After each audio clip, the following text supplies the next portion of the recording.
Now, it's been almost a year since a brewing giant, AB InBev, listed on the Johannesburg Stock Exchange in the biggest such listing on the bourse to date. The actual deal, however, was only signed off by competition authorities in South Africa 6 months later. The company, however, has now confirmed the start of a voluntary severance program for management-level employees based in South Africa. AB InBev says it is in line with conditions agreed to with the South African Competition Tribunal, but there are concerns from the locals.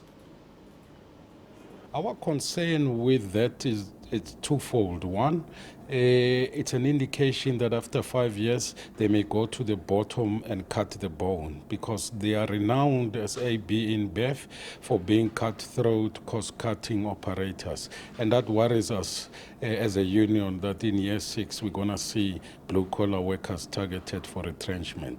But secondly, related to this 1,000 invited people to take voluntary severance pay, we worried that in fact there will be a reduction of, call it middle class, what in this country is called black diamonds.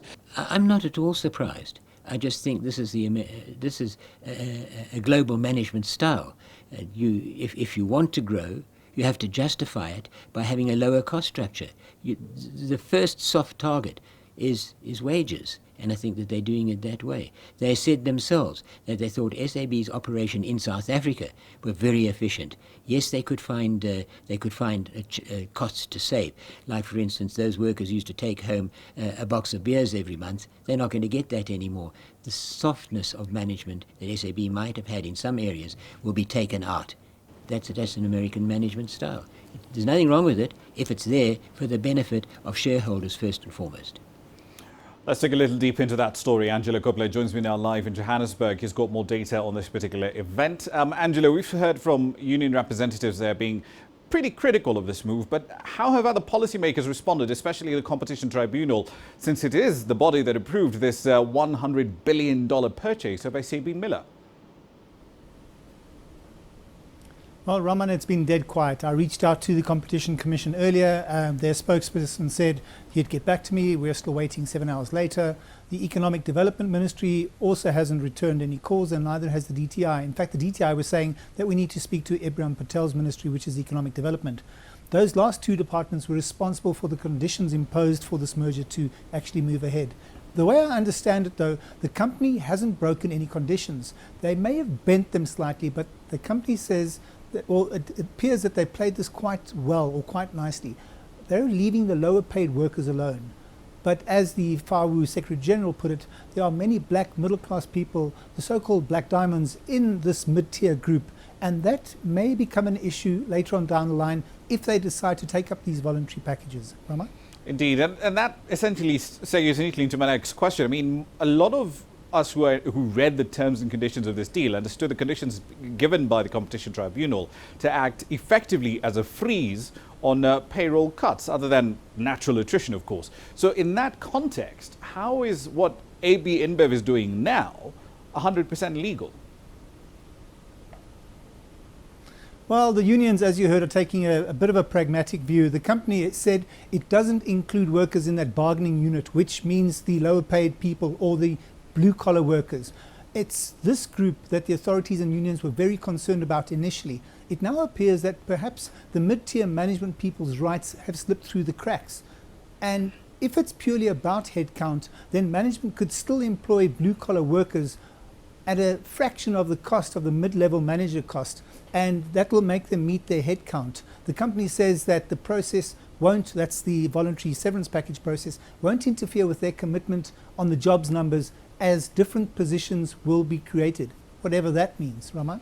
SAB Miller had about 69,000 or so employees last year, and this round of cuts, if my math is right, targets about 1.5% of that entire set of employees. So let's dig into the numbers here. What exactly does a wage bill for SAB Miller look like? Well, I trolled through 202 pages of their latest annual report. There's some 70,000 odd employees involved in around 80 countries. In Africa, they operate directly in about 17 countries and have dealings with associates in 21 other countries. Total wages and salaries, share-based payments, social security costs, pension costs, and post-retirement costs put that labour bill at around $2.2 billion for the staff complement per month. In terms of Africa, there are around 25,669 staff here. But to try and break down what they're earning per head would be a little bit disingenuous. But it's still a big number in anyone's books. Roman? Indeed. One last question for you, Angelo. We spoke a little earlier, of course, about the softness, quote unquote, the places where the fat can be trimmed, as it were. So what other costs could AB InBev conceivably cut within the limits of the approval given to this deal by the Competition Tribunal? Well, the bottom line is here that the South African authorities have kind of tied the hands of the new owners or the new management team, in the sense that they have to keep a head count at a fixed level. So that's probably not going to get massaged too much because we've spoken about those 1,000. We don't know how many people are going to take it up. But there is another option. It's possible, and I say possible, that they could close local operations. It's unlikely to happen, but it's a possibility they probably looked at. Unless, of course, they can produce those products, the beer that they produce, cheaper in other African countries where labour legislation and competition authorities are less stringent. It could also opt to go the associate brewer route, which they already have dealings with in 21 other countries. That'll effectively take the cost off their books and place it in the hands of associates who would then do the production for them. Of course, it's all speculation, but there is a clue in a comment made by the brewer's local spokesperson who said that they were introducing some changes to processes, ways of working, and the structure of the business and roles. So at the moment, your guess is as good as mine on this one, though. Raman? Indeed. We'll have to leave it there for the time being. Thank you for that. Some pretty interesting corporate gymnastics there, with the latest details being brought to us by Angelo Coppola in Johannesburg.